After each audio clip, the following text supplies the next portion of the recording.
கிறிஸ்து இயேசுக்குள் அன்பாய் அழைக்கப்பட்ட அன்புக்குரிய சகோதர சகோதரிகளே, நம்முடைய பிதாவாகிய தேவனுடைய நாமத்தினாலும் கர்த்தராகிய இயேசு கிறிஸ்துவினுடைய நாமத்தினாலும் நாகூரில் திருச்சபையை கூடி வந்திருக்க ஒவ்வொருவரையும் கிறிஸ்துக்குள்ளாக அன்பின் வாழ்த்தலை தெரிவித்துக் கொள்கிறேன்.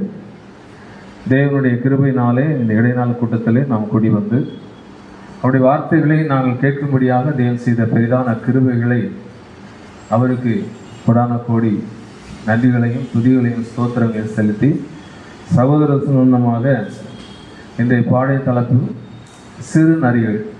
அதாவது மூத்த சகோதரர் நெசல்பர் எழுதின 58-86 தலைப்பில் பேஜ் நம்பர் 118 சப்ஜெக்ட். சின்ன சப்ஜெக்ட் தான், ஆனாலும் சிறு காரியமாக இருந்தாலும் அதிகமான ஒரு காரியங்களை நமக்கு வெளிப்படுத்த அந்த இடத்துல இருக்கிறார். காரணம் என்னென்னா, நிறைய கேள்விகளும் பதில்களும் அதில் இருக்கிறது.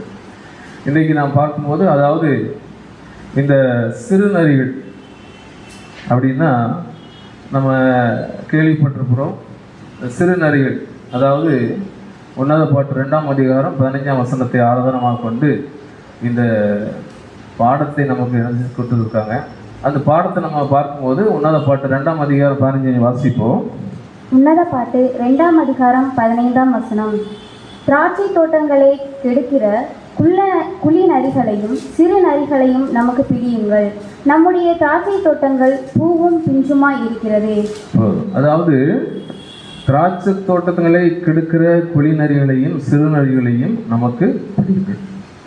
நம்முடைய திராட்சை தோட்டங்கள் எது இருக்குது? பூவும் பிஞ்சுமா இருக்கிறது அப்படிங்கிறது. அதாவது நமக்கு பிடியுங்கள்னு ஒரு வார்த்தை இருக்குது. அவருக்கு பிடிக்கிறாரா? சப்ஜெக்டில் நம்ம கடைசியில் பார்ப்போம், எதற்காக படிக்கிறாருங்கிறது பார்ப்போம். அதாவது திராட்சை தோட்டம்னா எது, நரினா எது, அதை அவர் பிடிக்கிறாரு. திராட்சை தோட்டத்தில் எது இருக்குது? பூவும் பிஞ்சுமா இருக்கிறது அப்படின்னு வந்துடும். சரி, அதாவது கீழே அது சகோதரர் விளக்கம் கொடுத்துருக்கோன்னா, இது திராட்சை தோட்டங்களை நாசமாக்கும் சிறிய விலங்குகளை பிடித்து பூக்கு மற்றும் பிஞ்சும் உள்ள திராட்சை தோட்டத்தை பாதுகாக்க வேண்டும் என்பதை அதை குறிக்கிறது அப்படிங்கிறத சகோதரர் சொல்லிக்கிறார். சரி, இப்போ நரின்னு சொல்லும்போது பார்த்தீங்கன்னா, இது வேற எதாவது இடத்துல நரி வருதா? எத்தனை இடத்துல வருது?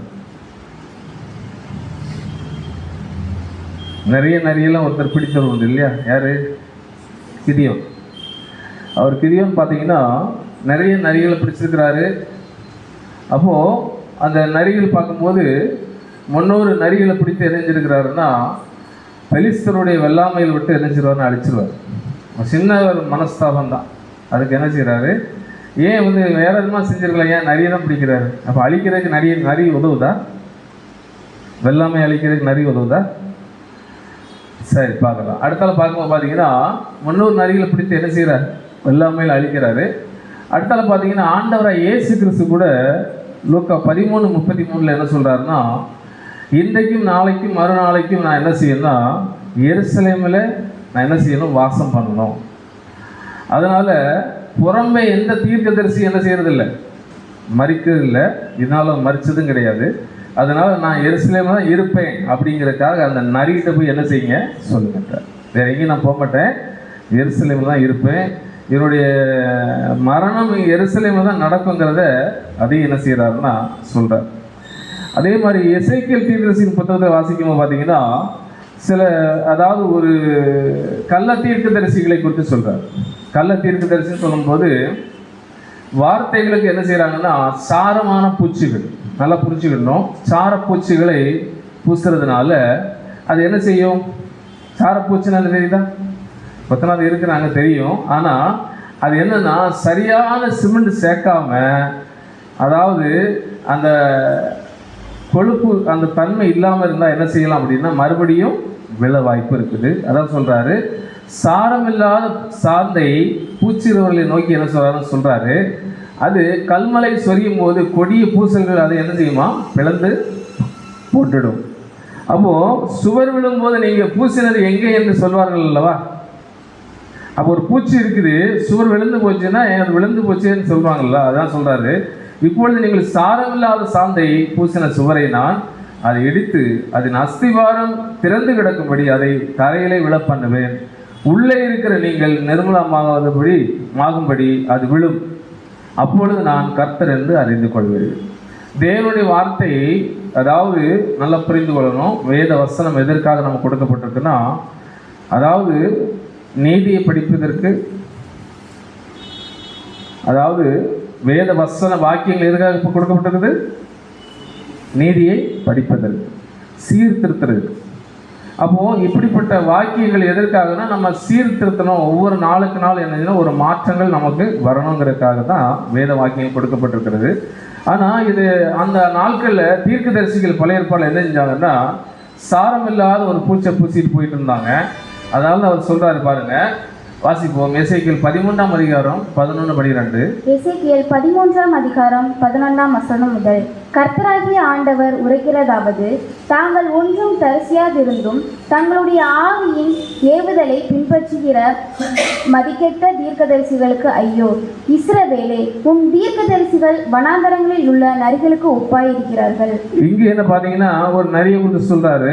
அது என்ன அப்படின்னா, கர்த்தராகிய ஆண்டவர் உரைக்கிறதாவது தாங்கள், அதாவது ஒரு தரிசியாத ஒரு அதாவது வார்த்தை, நான் சொல்லாத வார்த்தையை உங்களுடைய சொந்த ஆவியினால் என்ன செஞ்சிருக்கீங்கன்னா அதை பேசி மதிக்கெட்ட தீர்க்கதரிசிகளாக மாறிட்டாங்க, அவர்களுக்கு ஐயோன்னு சொல்றாரு. அப்போ இஸ்ரவேலே உன் தீர்க்கதரிசிகள் வனாந்தரத்தில் நரிகளுக்கு ஒப்பா இருக்கிறார்கள் சொல்லி இஸ்ரவேல்கிட்ட கொடுக்குறாரு, இஸ்ரவேல் ஜனங்கள்கிட்ட சொல்றாரு. அப்போது அந்த தீர்க்கதரிசிகள் எப்படி இருக்கிறாங்க அப்படின்னா ஒரு நரிக்கு ஒப்பா இருக்கிறாங்க. அப்படின்னா அது என்ன குறிக்குதுன்னா ஒரு நரியை குறிக்குது. இப்போ இந்த நரியின் தன்மை என்ன அப்படிங்கிறத நம்ம இன்னைக்கு இந்த சப்ஜெக்டை பார்க்கணும். ஒரு நரியின் தன்மை என்ன, சகோதரருக்கு என்னென்ன விளக்கங்கள் நமக்கு தர்றாருங்கிறத பார்க்க போகிறோம். அதாவது இந்த நரியுடைய தன்மையை வாசிக்கலாம். நரிகளை, குறிப்பாக சிறு நரிகளை பிடியுங்கள் என்று மேற்கண்ட வசனம் கூறுகிறது. நரி மிகவும் தந்திரமுள்ளதாக அறியப்பட்டாலும் இது எளிதில் பழகக்கூடிய அமைதலுள்ள சிறு மிருகமாக உள்ளது. மூர்க்கத்தனமும் தீய குணமும் வெளிப்படும் அளவு தகுதியற்றதல்ல, மாறாக அதிக தீங்கு ஏற்படுத்த காரணமாயும் உள்ளது. கேடு விளைவிக்கத்தக்கவாறு தோற்றமளிக்கும் இதன் முகப்பொழிவு அதிக அபாயத்தை உண்டு பண்ணும். சிறு நரியாகிய இது நாட்டிய குடும்பத்தில் சிறியதான எல்லாவற்றையும் போலவே அது குணாதிசயம் மிக அழிவை ஏற்படுத்தும். அப்போதும் அதாவது இந்த சிறு நரிகள் பார்த்தீங்கன்னா என்ன செய்தா அதை பிடிங்கள்னு ஏற்கனவே வசனத்தை வாசித்திருக்கிறோம். இது மூர்க்கமும் தீய குணமும் வெளிப்படுவதற்கு தகுதி பெற்றதல்ல. இதுக்கு என்ன வெளிப்படாதான், ஒரு மூர்க்கம் வெளிப்படாது, அதாவது தீய குணங்கள் வெளிப்படாது. நல்லா புரிச்சுக்கணும். ஆனால் என்ன இருக்கும், நரியுடைய தன்மை அது இருக்குது. கேடு விளைவிக்கக்கூடிய தோற்றமளிக்கும் இதன் முகப்பொழிவு அதிக அபாயத்தை உண்டு பண்ணும். கேடு விளைவிக்காதவாறு தான் என்ன செய்யும் பேசிருக்கும். நல்லா பார்த்தீங்கன்னா அது ஒரு சாதாரணமாக நாய் வளர்க்குறது போல தான் இருக்கும். ஆனால் அது கேடு விளைவிக்காத மாதிரி தான் இருக்கும். அந்த நரிகள் வந்து என்ன தந்திரங்கள் பண்ணுறதை பார்க்க போகிறோம். அதாவது இந்த திராட்சை தோட்டத்தை உதாரணமாக கொண்டு சாலமோன் பேசுகையில் இந்த நரிகள் திராட்சை தோட்டங்கள் மேல் இயற்கையாக, அதாவது விசேஷ விருப்பம் கொண்டிருப்பதிலும் திராட்சை பரிசுத்த ஆவியின் கனிகளை குறிக்கிறது. அப்போ ஒரு தோட்டம்னு இருக்கு அப்படின்னா எனக்கு தோட்டம் எதை குறிக்குது? அந்த நாட்களில் அதாவது தோட்டம் எதை குறிக்குது தெரியுதா? எதை குறிக்குது? இஸ்ரேல் ஜனங்களை குறிக்குது. அதாவது திராட்சை தோட்டம் வந்து இஸ்ரேல் ஜனங்களை குறிக்குது. அந்த திராட்சை கனி எதை குறிக்குது? ஆவியின் கனிகள். அதாவது நம்ம வாசிக்கிறோம் இல்லையா, அந்த 9 கனிகளை என்ன செய்து குறிக்கிறது. அப்போ இந்த 9 கனிகளை என்ன செய்யுதுன்னா அந்த கனிகளையும் கெடுக்குது, திராட்சை தோட்டத்தையும் கெடுக்குது. அப்போ இந்த திராட்சை தோட்டத்தை கெடுக்கிறதுனால தான் ஒரே ஒரு வசனம் தான் பிடிச்சிருக்கிறார். அதாவது சாலமோன் எழுதுறது என்னன்னா, அந்த சாலமோனுடைய உன்னத பாடல்கள் பார்க்கும்போது அது இருக்கிறது என்னன்னா, அதாவது மணவாளன் மணவாட்டி, இந்த மணவாளன் மணவாட்டியுடைய அதாவது அந்த மணவாட்டியை கெடுத்து விடக்கூடாதுங்கிறதுக்காக என்ன செய்யறாரு, அந்த ஒரு வசனத்தை மட்டும் என்ன செய்யறாரு, அதை தான் நம்ம இன்னைக்கு தலைப்பை பார்த்துருக்கோம். இந்த சிறுநரிகள் திராட்சை கொடிகளை தங்கள் கூர்மையான நகங்கள் கொண்டு என்ன செய்யுமா, பிறண்டிக்கிட்டே இருக்கும். ஆனால் தெரியாது, பிறண்டிக்கிட்டே இருக்கும். தங்கள் பற்களை கொண்டு வேற என்ன செய்யுமா, சிதைக்க பண்ணிடும். அப்போ ஃபர்ஸ்ட் என்ன செய்யுது, பூவும் பிஞ்சுமா இருக்கு இல்லையா, ஃபர்ஸ்ட் பூவும் பிஞ்சும் என்ன செய்யணும், அழிச்சிடும்.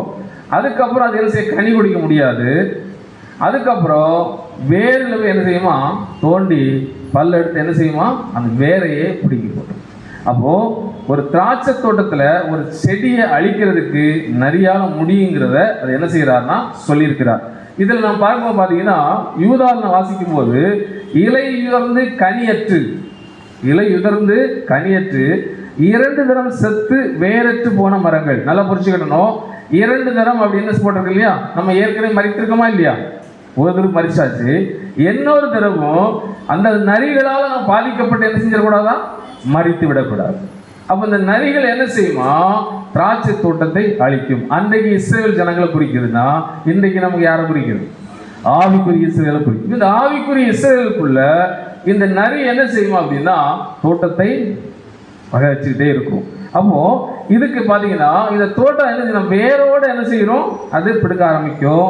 இந்த இடத்துல பார்க்கும்போது யூதா என்ன சொல்றாருன்னா, அது இலை உதிர்ந்து கனியற்று 2 தரம் செத்துப்படும்.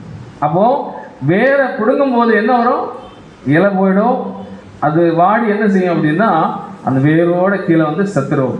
அப்போ வேருக்கு போன மரங்களாக மாறி. அப்போது இதற்கு நிறைய அர்த்தங்கள் இருக்குது. யூதாவில் வந்து ஏற்கனவே நம்ம சப்ஜெக்டில் கேட்டிருக்கிறோம். ஆனால் இதில் ஒரு அர்த்தம் என்ன இருக்குதுன்னா, நாம் அந்த மாதிரி நிலைமையில் என்ன செஞ்சிடக்கூடாது, மாறிவிடக்கூடாது என்பதற்காக என்ன சொல்கிறோம், இந்த வசனத்தை பார்க்குறோம். இப்போது இந்த நரியோடைய வெளித்தோற்றம் எப்படி இருக்குன்னா, அது உண்மையோட இயல்பு எப்படி இருக்குதுன்னு நான் பார்க்குறோம். அதாவது வெளித்தோட்டம் எப்படி இருக்குன்னா, எளிதில் பழகக்கூடிய அருமையான ஒரு மிருகம். பார்த்தீங்கன்னா எளிதில் பழகுற விதத்தில் பார்த்தீங்கன்னா எளிதாக பழகிறோம், டக்குன்னு என்ன செய்யும், சுபாவம் வெளிப்படும். எளிதாக பழகக்கூடிய அமைதியான ஒரு மிருகம், மிகவும் தந்திரம் உள்ளவர்களுக்கு வரும். சிங்கத்துக்கு பக்கத்திலே போய் நிற்கும். பார்த்தீங்கன்னா காட்டுக்கு ராஜாவாக இருக்கக்கூடிய சிங்கத்துக்கு பக்கத்திலே போய் என்ன செய்யும், அழகாக நிற்கும். ஏன் அப்படின்னா அதால் ஒன்றும் செய்ய முடியாது. அந்த அளவுக்கு அது தந்திரமாக என்ன செய்யும், அது தப்பிக்கையும் தெரியும், அது சிங்கத்தையும் என்ன செய்யும், அழிக்கிறதுக்கு தெரியும். ரெண்டாவது பார்த்தீங்கன்னா கபடற்றதாய் தோன்றும், ஏமாற்றம் தன்மை கொண்டது.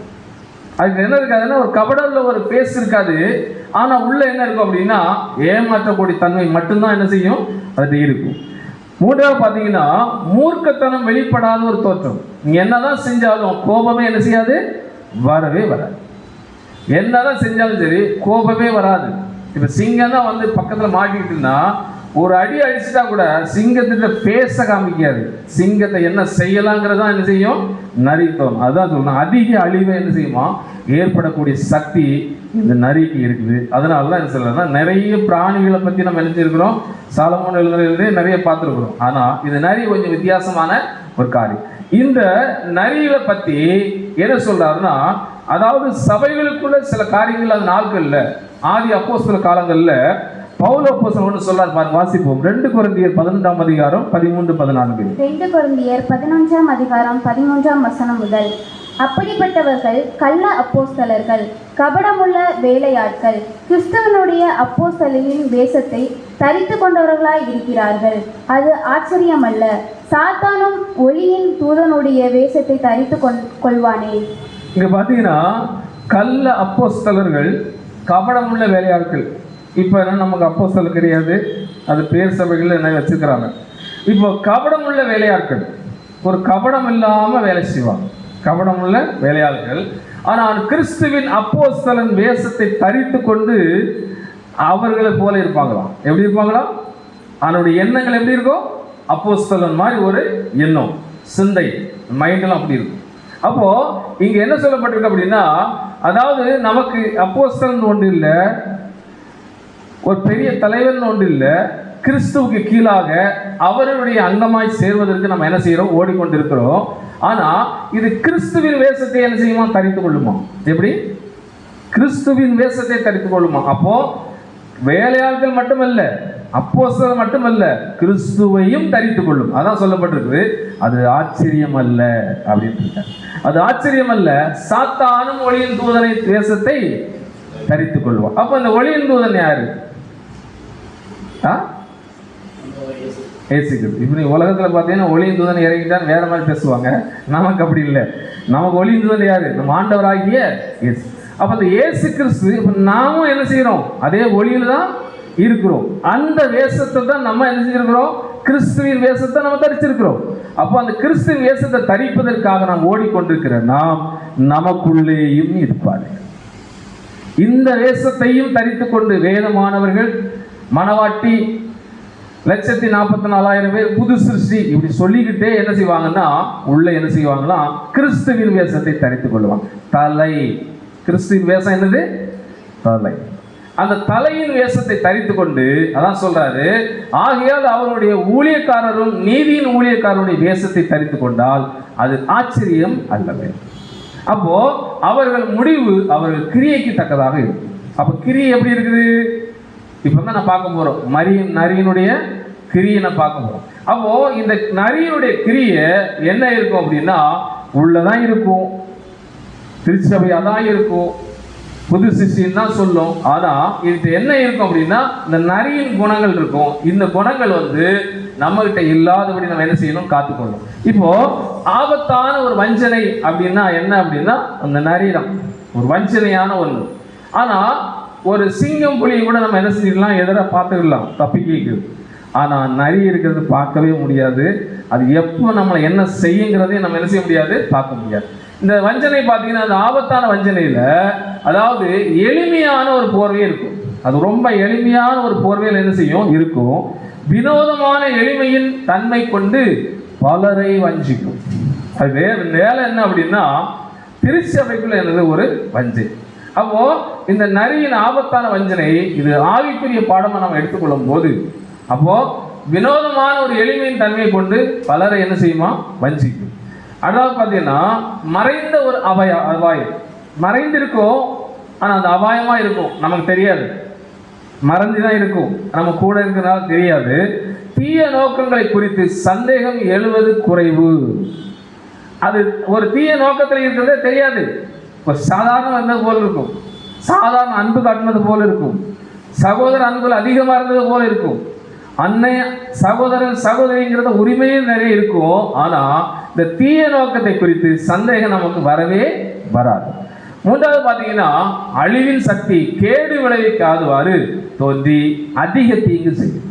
அது கேடு விளைவிக்காது, அது என்ன செய்யும் அப்படின்னா அதிகமான தீங்குகளை செஞ்சு, நான் சொன்னேன் இல்லையா, அந்த தோட்டத்தில் முக்கியமாக இருக்கிற செடியே என்ன செஞ்சிடும்? நாசமாகி. அப்போ இந்த தன்மை இருக்கிறதுனால சொல்றாரு, சிறு நரிகளை பிடியுங்கள், அது நமக்கு தேவை. இப்போ இதுல சகோதரர்கள் சொல்ற வாசிப்போம், திறவுகள், அதாவது வாசிப்போம். இரவு வசனத்தில் நமது விழுந்து போன சுபாவத்தின் ஒழுங்கு கேடுகளுக்கு அடையாள காட்சியாக சாலமோன் ராஜா விளக்குவதாக தோன்றுகிறது. இந்த ஒழுக்கக்கேடுகள் உச்சகட்டத்தை குறிப்பதாகவோ முழுமையை குறிப்பதாகவோ பேசவில்லை. ஆனால் சில ஒழுக்கக்கேடுகள் மிகவும் தீங்கு ஏற்படுத்துபவை. இங்க பாத்தீங்கன்னா அது என்ன சொல்றதுன்னா, அதாவது சகோதரர் சொல்றது திறவுகோல், அதாவது திறவு வசனத்தில் நமது விழுந்து போன சுபாவத்தின் ஒழுக்கேடு அடையாளமான காட்சியை சாலமோன் எதுவும் விளக்கல. இந்த ஒழுக்கக்கேடுகள் உச்சக்கட்டத்தை குறிப்பதாகவோ முழுமையை குறிப்பதாக பேசவில்லை. ஆனால் சில ஒழுக்கக்கேடுகள் மிகவும் தீங்கு ஏற்படுத்தக்கூடியது. நம்ம நினைப்போம் பெரிய பெரிய பாவம் செய்யறது நம்ம கண்ணுக்கு வந்துடும், அது தெரியும். ஆனால் சிறு சிறு பாவங்கள் தெரியாது. இது எதனால வரும் அப்படின்னா ஒழுக்கக்கேடு மாற்றமல்ல, நம்முடைய புது சிருஷ்டி அழிக்கக்கூடிய ஒரு முக்கியமான ஒரு காரியம். இது ஆவிக்குரிய பாடமாக நம்ம எடுத்துக்கொள்ளும் போது சிறு நரிகள் விழுந்து போன சுபாவம் ஒழுக்கக்கேடுன்னு அடையாளம். அப்போ இதுல என்ன பார்த்தீங்கன்னா அந்த வஞ்சனையில கவனத்தை தந்திரமாக திசை திருப்பி மிகவும் தீங்கு ஏற்படுத்த செய்யும். விழிப்புணர்வா நாம் இருக்கணும்னா அதிக அக்கறையும் நிலையான விழிப்பு நமக்கு என்னது அவசியம். அப்ப நம்ம இருக்கிறதுல எப்படி நம்ம அதை தப்பித்துக் கொள்றது அப்படிங்கிறத நான் பார்க்கணும். ஏன்னா நம்ம ஏற்கனவே ஆரம்ப வாலிபுல பார்த்துருக்கிறோம் சாத்தானின் தந்திரங்கள் அப்படின்னு பார்த்துருக்கோம். அப்ப நம்ம அப்போஸ்தலன் பவுல் என்ன சொல்றாருன்னா அவங்களுடைய தந்திரங்கள் நம்ம அறியாத அல்ல அப்படின்றார். அப்போ நம்ம என்ன செய்யணும்? விழிப்புணர்வா நம்ம இருக்கணும். இந்த வஞ்சனை நமக்கு தெரியாது, அதில் விழித்திருந்தால் மாத்திரம் தான் நம்ம என்ன செய்ய முடியும்? கண்டுபிடிக்க முடியும். இப்ப சிறு நரிகள் பசங்க சொல்லும் போது விழுந்து போன சுபாவத்தின் ஒழுக்கங்களுக்கு ஒரு அடையாளம். நல்லா புரிஞ்சுடுங்க. விழுந்து போன சுபாவத்துல, அதாவது விழுந்தாச்சு, அந்த கேடுக்குள்ள சுபாவம் அதுக்குள்ள இருக்கும், நமக்கு விழுந்தது தெரியாது, நம்ம விழுந்ததே தெரியாது. இதுக்கு என்ன சொல்ல பார்ப்பாங்க? ரோமர் 1:28. ரோமர் 1:28.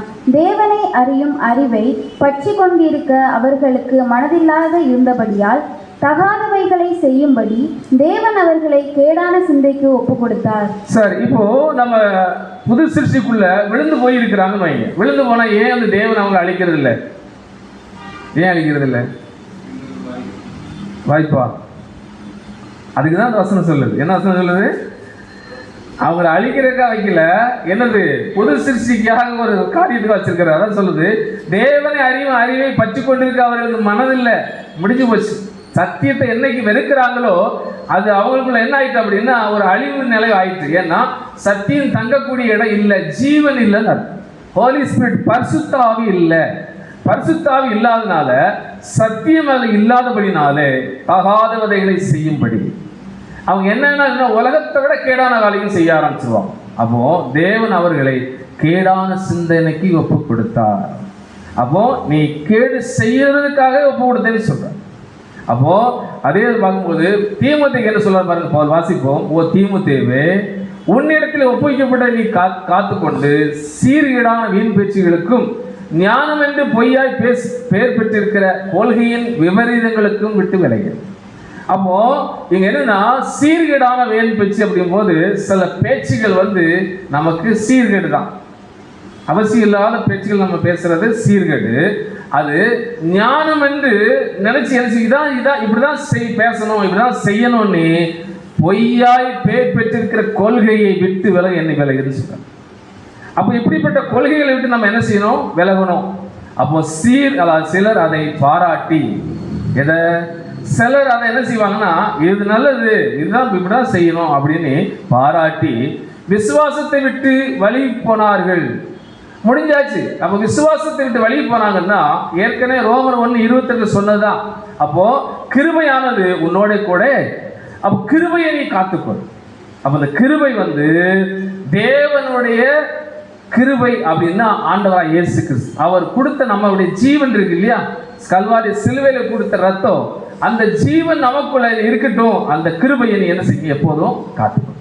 அந்த ஜீவன் தான் என்ன சொல்றாருன்னா, தாவீது ஒரு இடத்துல சொல்வாரு, எல்லாவற்றையும் நீ எடுத்து போட்டுரும், உம்முடைய ஆவியை மாத்திரம் என்ன செஞ்சிடும். அப்போ இந்த ஆவியை காத்துக்கொள்வதற்கு, கிருபையை காத்துக்கொள்வதற்கு தான் என்ன செய்யறதுன்னா பவுல் சொல்றார். ரெண்டாவது பாத்தீங்கன்னா வஞ்சனை. அப்ப இது இந்த நரி என்ன வஞ்சனை செய்யுமா அப்படின்னா கவனத்தை, அதாவது தந்திரமாய் திசை திருப்பி மிகவும் தீங்கு ஏற்படுத்தும். நம்ம ஒரு போயிட்டு இருக்கோம், நல்ல ஒரு ஓட்டத்தை ஓடிட்டு இருக்குன்னா அந்த ஓட்டத்தை கவனத்தை திருப்பிச்சு. நம்ம நல்லது செய்ய நினைக்கிறோம்னா அது கவனத்தை திருப்போம். அதான் சொல்றாரு, கவனத்தை தந்திரமாக திசை திருப்பி மிகவும் தீங்கு ஏற்படுத்த செய்யும். வாசிக்கலாம். தீத்துக்கு அப்போஸ்தலனாகிய பவுல் எழுதுற வாசிக்குவோம். தீத்து 3ஆம் அதிகாரம் 10ஆம் வசனம் முதல். வேத புரட்டான இருக்கிற ஒருவனுக்கு நீ இரண்டொரு தரம் புத்தி சொன்ன பின்பு அவனை விட்டு விலகு. அப்படிப்பட்டவன் நிலை தவறி தன்னிலே தானே ஆக்கினைக்கு தீர்ப்புடையவனாய் பாவம் செய்கிறவன் என்று அறிந்திருக்கிறாயே. இப்போ ஒரு புரட்டு இருக்கு, வேத புரட்டனாய் இருக்கிற ஒருவனுக்கு தேவையில்லாதெல்லாம் பேசுவாங்க. ஆனால் நம்ம எப்படி சேஞ்ச் ஆகணும், எப்படி நம்ம ஓட்டத்தை முடிக்கணுங்கிறத பேச மாட்டாங்க. அப்போ என்ன சொல்றதுன்னா, வேத புரட்டனா இருக்கிற ஒருவனுக்கு நீ இரண்டொரு தரம் புத்தி சொன்ன பின்பு அவனை விட்டு விலகு. நிறைய கணக்கை உங்கள்கிட்ட கொடுப்பாங்க, அந்த கணக்கை உங்களுக்கு தெரியலன்னு வைக்கலாம், இவங்க விசுவாசி இல்லைன்னு போயிடுவாங்க. அது தேவையில்லாத கணக்கு, அந்த கணக்கை கொடுத்துட்டு என்ன செய்வாங்கன்னா கேள்வி வைப்பாங்க. அப்போ இவங்க விசுவாசத்தில் என்ன செய்யலை, வளரல. ஏன்னா இதெல்லாம் விழுந்து போன சுபாவத்தை சொல்லுது. அப்படிப்பட்டவன் நிலை தவறினா எந்த இடத்துல நிற்க சொன்னாரோ அந்த இடத்துல நிற்காதபடி, எந்த அழைப்புல விட்டுருக்கோமோ அந்த அழைப்பை விட்டுட்டு தன்னிலை தானே ஆக்கினை தீர்ப்புடையவனாக பாவம் செய்கிறோம் என்று அறிந்திருக்கிறாய். அப்போ இவங்கெல்லாம் என்ன செய்யறாங்கன்னா முக்கியமானதை விட்டுட்டு மாறி செய்வோம். அப்போ நரியின் தந்திரம் என்ன அப்படின்னா தோட்டத்தை அழிக்கணும். அப்போ இந்த தோட்டத்தை நம்ம காத்துக்கொள்வதற்கு என்ன சொல்றாருன்னா புலம்பல்ல தீர்ப்பு வாசி சொல்றாரு. புலம்பல் 2ஆம் அதிகாரம் 14ஆம் வசனத்தை வாசிப்போம். புலம்பல் 2ஆம் அதிகாரம் 14ஆம் வசனம். உன் தீர்க்கதரிசிகள் அபத்தமும் வியர்த்தமுமான தரிசனங்களை உனக்காக தரிசித்தார்கள். அவர்கள் உன் சிறையிருப்பை விளக்கும்படி உன் அக்கிரமத்தை எடுத்து காட்டாமல் அபத்தமானவைகளையும் கேடானவைகளையும் உனக்காக தரிசித்தார்கள். இப்ப நம்மகிட்ட இருக்கிறது முக்கியம் என்ன அப்படின்னா, அதாவது மாம்சத்தின் கிரியைகளை என்ன செய்யணும், சொல்லி காட்டணும். மாம்சத்தின் சுவாபம் வராதபடி காட்டணும். ஆவிக்குரிய வளர்ச்சியை காட்டணும். விசுவாசத்தை நம்மகிட்ட என்ன செய்யணும், வர்த்திப்பதற்காக நம்ம என்ன செய்யணும், காட்டணும். இங்க என்ன சொல்ல பாருங்க, அவர்கள் உன் சிறையிருப்பை விளக்கும்படி உன் அக்கிரமத்தை எடுத்து காட்டல. நீங்க எதுல மாட்டிருக்கீங்களோ, எந்த பிரச்சனையை மாட்டிருக்கீங்களோ, அதுல இருந்து அதாவது ஒரு நல்ல வழிக்கு அவங்க காட்டல. என்ன சொல்றாங்க அப்படின்னா, அவர்கள் அபத்தமானவைகளையும் கேடானவைகளையும் உனக்காக தரிசித்தார்கள். அப்போ நம்மகிட்ட இருக்கிறது, என்ன செய்த குற்றம் செய்தால் கூட, தேவனுக்கு பிடிக்காத காரியம் இருந்தால் கூட, இதையே செய்யுங்கன்னு சொல்லுவாங்க. இதையே செய்யுங்க, இது கேடானவைகளாக நமக்கு தரிசித்து கொண்டு இருக்கிறாங்க. இப்படிப்பட்டவங்க என்ன செய்வாங்க அப்படின்னா, நரியின் தந்திரம், பேச்சாளர் என்ன போல் நாம பேசணும் இல்லையா, மேடைகள் கூட என்ன போல பேசலாம். அப்போ அவர்களும் என்ன சொல்றாருன்னா, தீர்க்கதரிசி சொல்றத சொல்றாரு. அப்போ இதுக்கு விழிப்புணர்வு என்ன அப்படின்னா, அதிக அக்கறையும் நிலையான விழிப்புணர்வு அவசியம். அப்போ நமக்கு அதிகமான ஒரு அக்கறை இருக்கணும். கடைசி நாட்கள்ல ஒரு விழிப்புணர்வு, ஒரு அக்கறை இல்லாமல் இருந்தா நிலையான விழிப்பும் அவசியம் நமக்கு தேவைப்படும். அப்போ நம்ம யாராலையும் வஞ்சிக்கப்பட முடியும், யாராலையும் நம்ம என்ன செய்யலாம், வஞ்சிக்கப்படலாம். அதுதான் லூக்கா எழுதின சுவிசேஷத்துல ஒரு எழுதி வாசிப்போம். லூக்கா 21:36. லூக்கா 21:36. ஆகையால் இனி சம்பவிக்க போகிற இவைகளெல்லாம் நீங்கள் தப்பி மனுஷகுமாரனுக்கு முன்பாக நிற்க பாத்திரவான்களாக எண்ணப்படுவதற்கு எப்பொழுதும் ஜெபம் பண்ணி விழித்திருங்கள் என்றார். இப்போ நம்ம விழித்திருக்கணும்னாலே கண்டிப்பா நம்மளை மறைக்கிறது என்ன தெரியுமா, சாத்தான் ஜெபத்தை தான் மறைக்கும். அதிக பாடு உபத்திரங்கள் வரும்போது ஒரு விழிப்பு நமக்கு இருக்காது. அந்த நரி என்ன கூட்டி கொண்டு எங்கேயா விட்டுட்டு என்ன செய்யும் அப்படின்னா, அப்படி செஞ்சிடும். இனி சம்பவிக்க போகிற இவைகள் எல்லாம் நீங்கள் தப்பி மனுஷகுமாரனுக்கு முன்பாக நிற்பதற்கு பாத்திரவானா என்பது என்னப்படுவதற்கு எப்பொழுது நீங்க என்ன செய்யுங்க, விழிப்பு. அப்ப நம்ம கிறிஸ்துவுக்கு முன்னாடி டெய்லி நிக்கணும் இல்லையா, கண்டிப்பா நிக்கணும். கிறிஸ்துவுக்கு முன்னாடி நிக்கிறோம். அப்போ கிறிஸ்துவுக்கு முன்னாடி நிற்கிறேன்னா விழித்து இல்லாவிட்டால் கிறிஸ்து விட்டு கொண்டு போயிடும், கிறிஸ்து விட்டு கொண்டு போயிடும். அப்போ இதுதான் சகோதரர் சொல்றாரு பாருங்க. ஆனால் சிறு நரிகள் கவழ்ந்திருக்கும் தோற்றம் உடையவளானாலும் கபடற்ற குணமுடையவளாக தோன்றுவதாலும் அவைகளிடத்தில் கசப்பான அனுபவம் அடையாதிருந்ததால் ஒழிய அவைகளில் குறித்த பயம் இருக்காது, அல்லது ஓரளவே பயம் இருக்கும். ஆனாலும் இந்த சிறு மிருகங்கள் பிராண்டும் நம்ம கூட இருக்கும், ஆனா என்ன செய்யாது, தெரியாது, லேச பிறண்டிக்கிட்டே இருக்கும். என்ன பிறண்டும் அப்படின்னா, ஆவிக்குரிய வாழ்க்கையிலிருந்து விலக செய்கிறது. பொதுவாக அவைகளோடு இடைபடுகிற எல்லாவற்றையும் அழித்துவிடும். அவர் கூட இருக்கிற யாரா இருந்தாலும் அழிச்சிடும், அது எந்த சந்தேகமும் கிடையாது. அப்போ இந்த சிறுநருடைய வேலை என்ன அப்படின்னா, நான் விழுந்தது போல எல்லாரும் விழுந்துடும். அவங்களுக்கே தெரிஞ்சிடும், ஒரு குறிப்பிட்ட நாட்கள்ல அந்த சுவாபம் என்ன செய்யணும் தெரிஞ்சிடும்.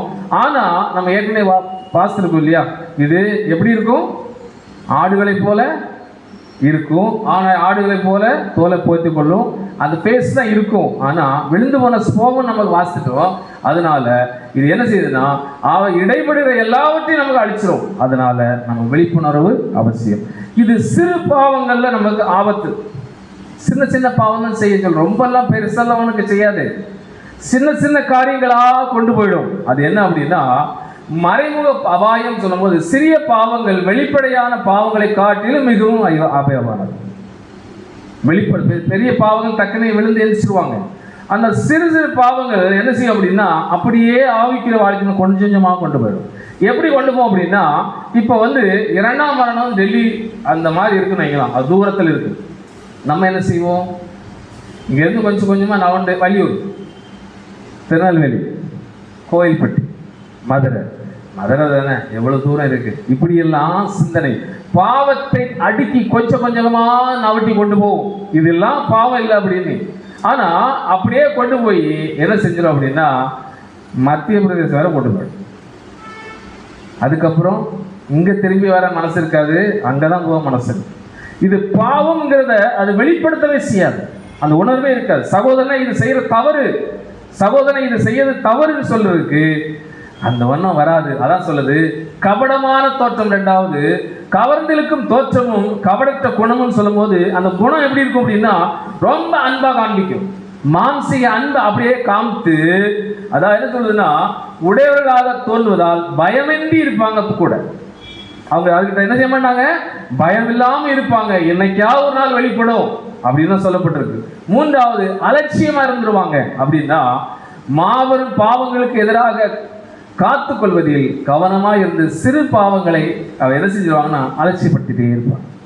பெரிய பாவத்தை செஞ்சிடக்கூடாது, பெரிய பாவத்தை செஞ்சிடக்கூடாதுன்னு சிறு பாவத்தை அலட்சியமாக விட்டு விடுவாங்க. இது முகமாக மறைமுகமான பாவம்னு சொல்லும்போது சிறு சிறு பாவங்களில் அடிப்படையாக பாவங்களை காட்டில் மிகவும் அபாயமானது. இது நமக்கு தெரியும். ஏற்கனவே நம்ம என்னது, நாவினால என்ன செய்யணும், சில வஞ்சனையை கொண்டு போயிட்டே இருக்கும். நாவியை பிடிக்கிறோம், நம்மகிட்ட இருக்க எல்லாம் என்ன செய்யும், தீய குணங்களை என்ன செய்யணும், வெளியே கொண்டு வரும். அப்ப இந்த நாவு எதை சொல்லணும் அப்படின்னா, நீதிமானுடைய நாவு சுத்த வெள்ளி. அப்ப வேத வசனங்களை நம்ம பேசுவதற்கு தான் இந்த நாவு தந்திருக்காரு, தவிர வேற எதுக்கும் தரல. அதான் சொல்ல வாசிப்போம். யாக்கோபு 3ஆம் அதிகாரம் 7-8-9. யாக்கோபு 3ஆம் அதிகாரம் 8ஆம் வசனம் முதல். நாவை அடக்க ஒரு மனுஷனாலும் கூடாது, அது அடங்காத பொல்லாங்குள்ளதும் சாவுக்கு ஏதுவான விஷம் நிறைந்ததுமாய் இருக்கிறது.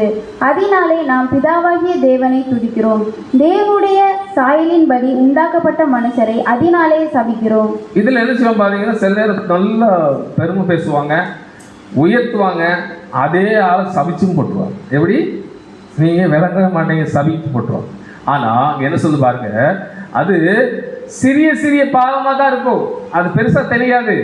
ஆனா இது எங்க இருக்கும் அப்படின்னா, நிச்சயமா நம்முடைய ஒரு முக்கியமான ஒரு கேரக்டர்ல அடங்கி இருக்கும். ஏன்னா அது டக்குன்னு அழிக்க முடியாது. அப்போ சகோதரியோ சகோதரியோ நம்ம என்ன செய்ய முடியாது, அதாவது நம்ம என்ன செய்யக்கூடாது, நிச்சயமாக நம்ம துதிக்கிற தேவனை அந்த நாவை வச்சு நம்ம சபிக்க கூடாது.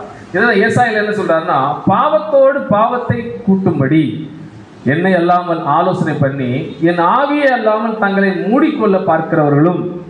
அப்போ பாவத்தோட என்ன செய்யறாங்கன்னா, பாவத்தை கூட்டிடுறாங்க. இந்த நாவினால் கெட்ட ஆலோசனை கூட்டங்கள் கூட நடத்திடுவாங்க. என்னது கெட்ட ஆலோசனை என்னது, சகோதரர்களை அழிக்கிறதுக்கு கூட ஒரு திட்டம், சகோதரருக்கு விரோதமாக ஒரு திட்டம். அப்போ என் வாக்கை கேளாமல் பார்வோனின் பலத்திலே விளக்கவும் எகிப்தின் நிலையிலே ஒதுங்கவும் வேண்டும் என்று எகிப்துக்கு போகிறதுமாகிய முரட்டாட்டம் உள்ள புத்திரருக்கு ஐயோ. இப்ப எகிப்து எதை குறிக்கினா, நம்முடைய பழைய வாழ்க்கை, உலகம். அந்த பழைய வாழ்க்கையே கொண்டு போயிட்டு இருக்கிறோம். ஆனா நம்ம ஆவிக்குரிய வாழ்க்கையில முன்னுக்கு வர்றதுக்கு என்ன செய்யாது, எந்த உதவியும் செய்யாது. இவர்கள் கலகம் உள்ள ஜனங்கள். இவர்கள் எப்படிப்பட்டவர்களா, கலகம் உள்ள ஜனங்கள், பொய் பேசுகிற பிள்ளைகளும் கர்த்தருடைய வேதத்தை கேட்க மனதில்லாத புத்திரமாய் இருக்கிறார்கள். என்னைக்கு நான் முதல்ல சொன்னேன் இல்லையா, வேதத்தை என்னைக்கு மறக்கிறார்களோ அன்னைக்கு தேவன் மறந்து விட்டார். வேதத்தை என்னைக்கு உதறுகிறார்களோ அன்னைக்கு தேவன் அவர்களை உதறி இருக்கிறார். அப்ப நம்ம இல்லை. அப்போ அவர்களுக்கு இருக்கிறவங்களை என்ன செய்வாங்க அப்படின்னா, கலகம் உள்ள ஜனங்களா இருப்பாங்க. வாயில 99 பொய் தான் வரும். என்ன வரும், 99 பொய் தான் வரும். அப்போ கேட்க மனதில்லாத புத்திரர்களுமா இருக்கிறார்கள். ரெண்டாவது பாத்தீங்கன்னா, கபடற்ற தோற்றம் இருக்கும், கபடமே இருக்காது. கவர்ந்திருக்கும் தோற்றமும் கபடற்ற குணமுடைய தோன்றுவதால் பயமின்றி நம்ம என்ன செய்யும், வாசம் பண்ணிக்கிட்டே இருப்போம். அது என்ன சொல்லுதுன்னா, நீதிமொழிகள் 26-22 வாசிப்போம். நீதிமொழிகள் 26ஆம் அதிகாரம் 22ஆம் வசனம் முதல். கோல்காரனுடைய வார்த்தைகள் விளையாட்டு போல் இருக்கும், ஆனாலும் அவைகளை உள்ளத்திற்குள் தைக்கும். நேசன் அனலை காண்பிக்கிற உதடுகளோடு கூடிய தீய நெஞ்சம் வெள்ளி பூச்சு பூசிய ஓட்டை போல் இருக்கும். இந்த கபடத்த தோற்றம், அந்த வார்த்தை எப்படி இருப்பாருங்க, கோல்காரனுடைய வார்த்தைகள் விளையாட்டு போல இருக்கும். நல்லா புரிச்சுக்கிடுங்க.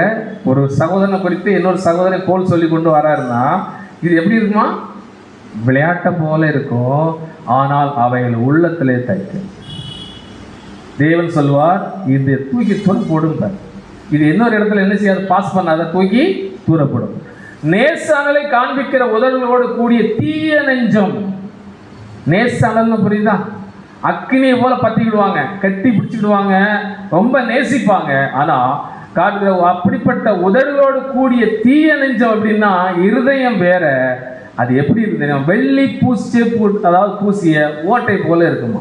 அது என்ன வெள்ளி பூச்சி, ஓட்டில் தான் வெள்ளி பூச்சி பூசுவாங்களா, பாருங்க, அதாவது 1972 உள்ள பைபிளை புறக்கணிக்காரன், அதாவது புறணிக்காரனுடைய வார்த்தைகள் யதார்த்தமானது போல ஆகும். புறணிக்காரன்னா கோல் சொல்லுறது, ஆனால் உண்மையில் இவைகள் மனசுக்குள்ளே இறங்கி வாதிக்கும். உள்ள இறங்கி உட்கார்ந்துவிடும், அது வாதிச்சுக்கிட்டே இருக்கும்.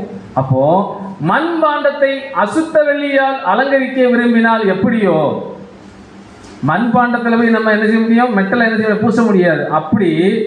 அப்படி போல ஆகும் மகா கெட்ட இருதயத்துடன் கூடிய அலங்கார உதடுகள். அதெல்லாம் நிற்காது அப்படிங்கிறாரு. என்ன அர்த்தம் அப்படின்னா, அந்த அலங்காரம், அந்த பேச்சு நிற்காது.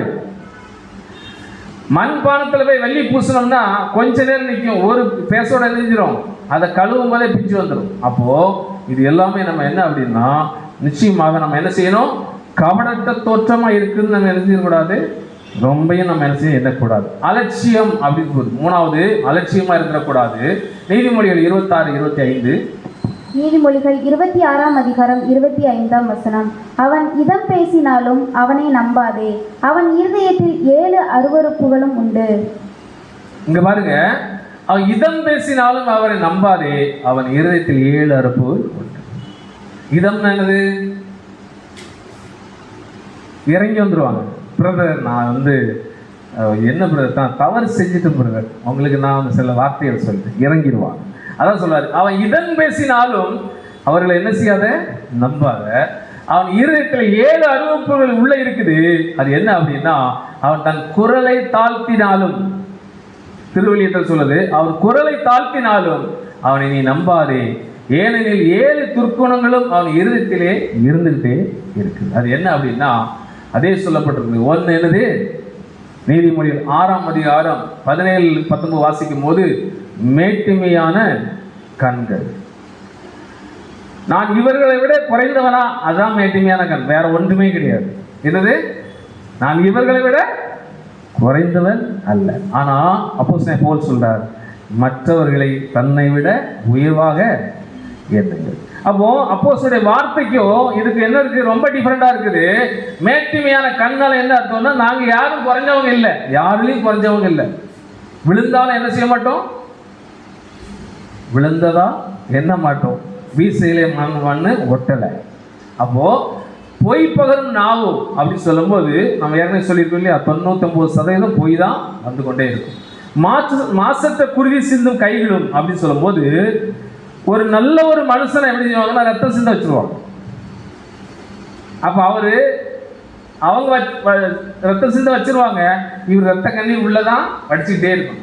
ரத்த கண்ணீர் உள்ள வடிச்சுக்கிட்டு இருப்பாரு, அங்க ரத்தம் சிந்திச்சுட்டு போயிடுவாங்க. மகா கொடிய சிந்தனைகளும் கதிர்கின்ற இருதயம். அப்போ அவருடைய இருதயம் எப்படி இருக்குன்னா, மகா கொடிய சிந்தனைகளை என்ன செய்யும், எப்பவும் ஆராய்ந்துட்டே இருக்கும். தீமையில் ஓட தீவிரிக்கின்ற கால்கள். அப்போ இருதயத்தில் பார்த்தீங்கன்னா, மகா கொடின்னு சொல்லும்போது தீமை என்னும் என்றால்னா, சகோதரருக்காக என்னதுன்னா, மற்றவர்களை எப்படியாவது என்ன செய்யணும், கெடுக்கணுங்கிறது நோக்கம். ஃபோன் பண்ணியாவது கெடுத்து போட்டணும். என்ன செய்யணும், போக முடியாட்டாலும் ஃபோன் பண்ணியாவது கெடுத்து போட்டணும். 7வது, சகோதரருக்குள்ள என்னது, பிரிவினை உண்டாக்குதல். அப்போ இது வேலை என்ன அப்படின்னா, நரியோட வேலை தான். நரியோட வேலை, ஒரு திருச்சபையை கெடுக்கக்கூடிய வேலை இது. அப்போ இது ஏற்கனவே நான் ஒரு இடத்துல மாட்டி இருக்கிறேன், அது மாத்திரம் இல்லை, நாமளும் மாட்டி இருக்கிறோம். எங்க மாட்டி இருக்கிறோம், ஒரு இடத்துல மாட்டி இருக்கிறோம் தெரியுமா?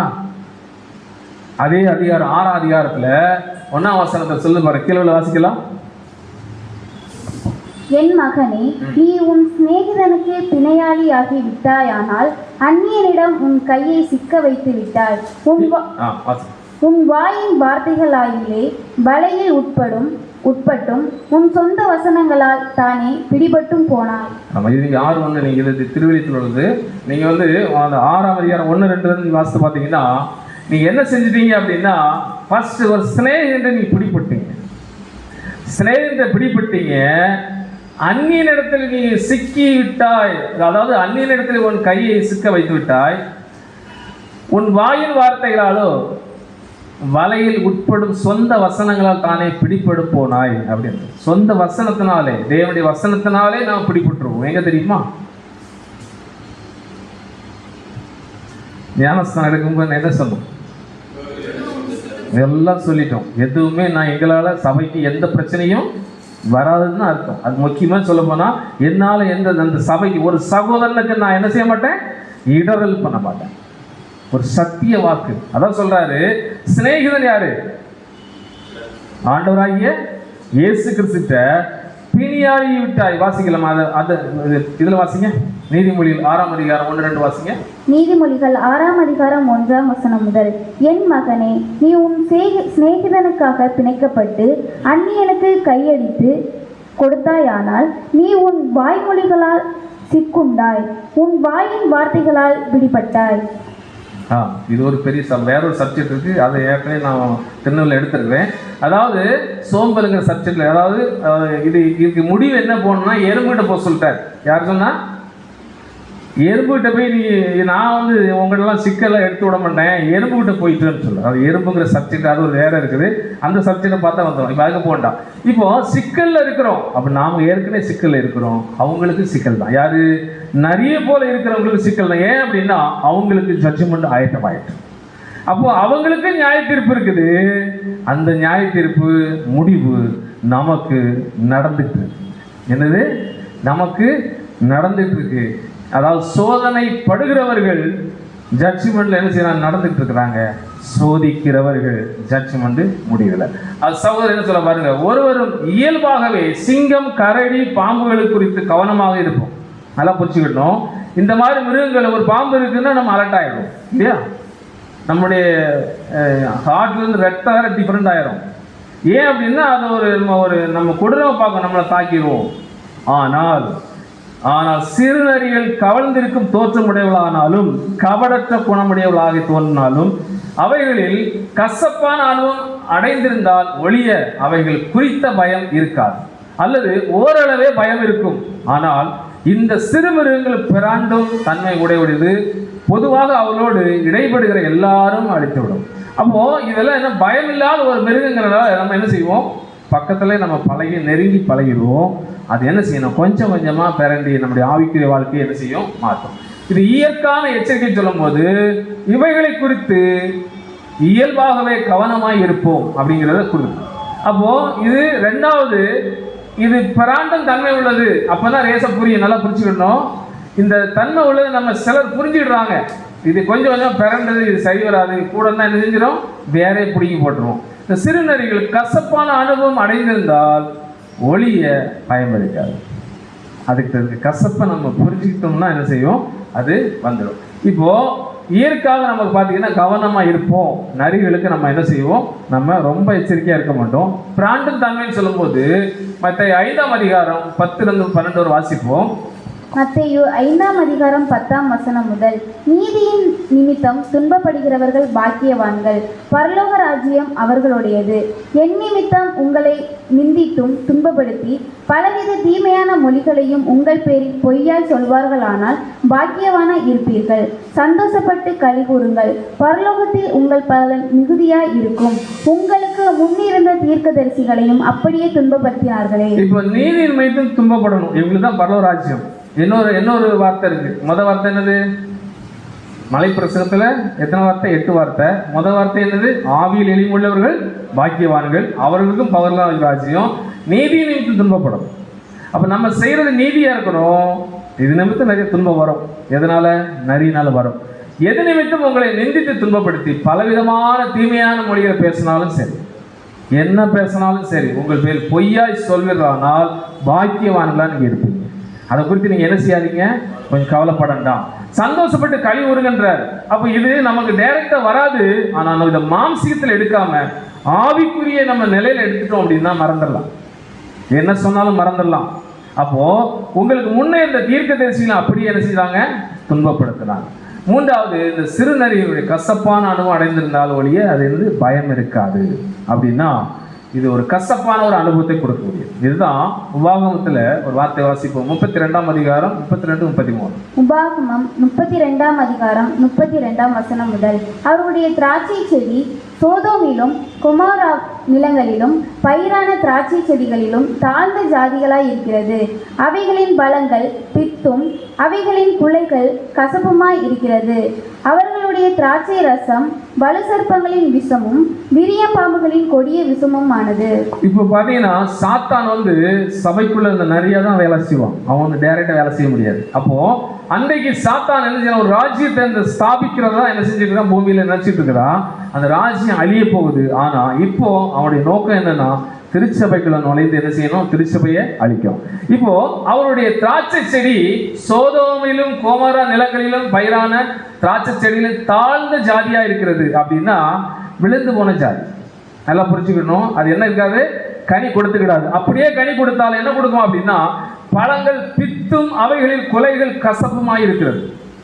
அந்த கனி எப்படி இருக்குது, ஆவியின் கனி 9 இருக்காது. அன்பு, சந்தோஷம், சமாதானம், நீடிய பொறுமை, தயவு, நற்குணம், சாந்தம், இச்சையடக்கம் இதெல்லாம் இருக்காது. என்ன இருக்கும் அப்படின்னா, பித்து பிடிச்சு போய் கொலை கசப்பா இருக்கிறது. அந்த கனி எப்படி இருக்கும் அப்படின்னா, அவளுடைய திராட்சை ரசம் வலு சர்ப்பங்களின் விஷத்தை போல இருக்கு. வலு சர்ப்பத்தின் விஷத்தை பார்த்துருக்கீங்களா? கசப்பு தான் அது. அது அந்த அதனுடைய விஷமே கசப்பு தான். அதனால தான் மருந்து எடுக்கிறாங்க. விரியன் பாம்புகளின் கொடிய விஷமாக இருக்கிறது. அப்போ இது என்ன அப்படின்னா, இது நம்மளை என்ன செய்யும், கொஞ்சம் கொஞ்சமாய் அழிக்கக்கூடியது. அப்போ பாம்புடைய விஷம் என்ன செய்யும், நம்ம இடத்துல பட்டுச்சுன்னா கொஞ்சம் கொஞ்சமா ஏறி என்ன செய்யும், கவனிக்கட்டா என்ன செய்யும், தலைக்கு ஏறி பிளாட் ஆயிடும். அப்போ இதுக்கு நம்ம என்ன செய்யணும் அப்படின்னா, எச்சரிக்கையா இருக்க வேண்டும். இப்போ திராட்சை தோட்டத்தில் பாதுகாப்புன்னு சொல்லும் போது, இந்த பாதுகாப்பு இன்னைக்கு யார்கிட்ட கொடுத்திருக்கிறார்?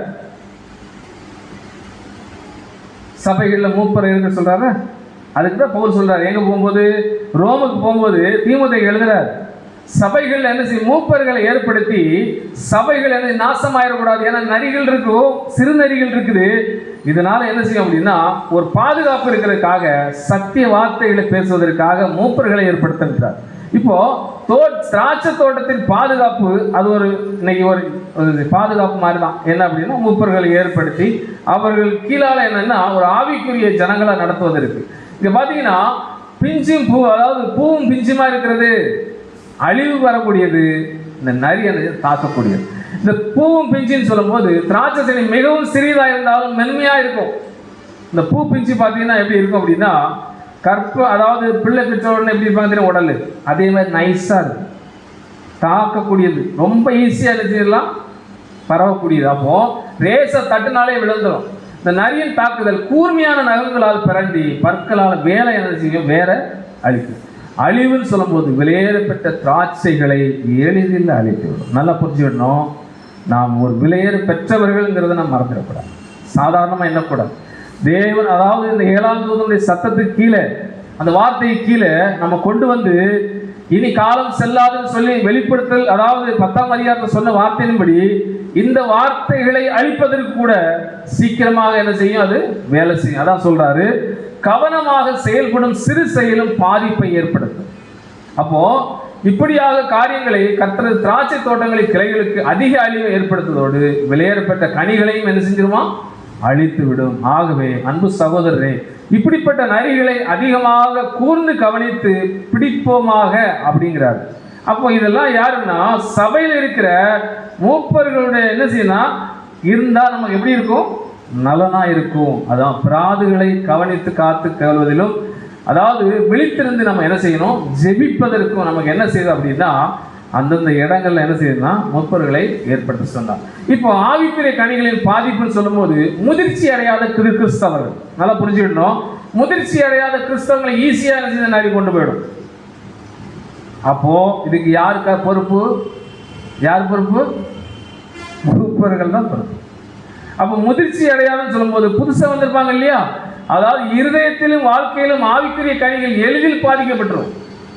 அந்த இருதயத்தில் ஏதாவது நஞ்ச விதைச்சு ஆவிக்குரிய கனிகளை கொடுத்துட்டு இருக்க ஆவிக்கனிகளை பாதிக்க வைக்கும். ரெண்டாவது, அழிவின் காரணம் சொல்லும் போது அக்கறையின்மை, விழிப்பின்மை அல்லது சகோதரர்களின் நடக்கையை என்ன செய்ய மாற்றிடும்.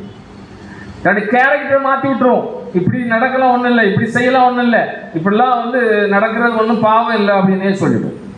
அப்போ இப்படி கேரக்டரை என்ன செஞ்சிடும், மாற்றிடும்.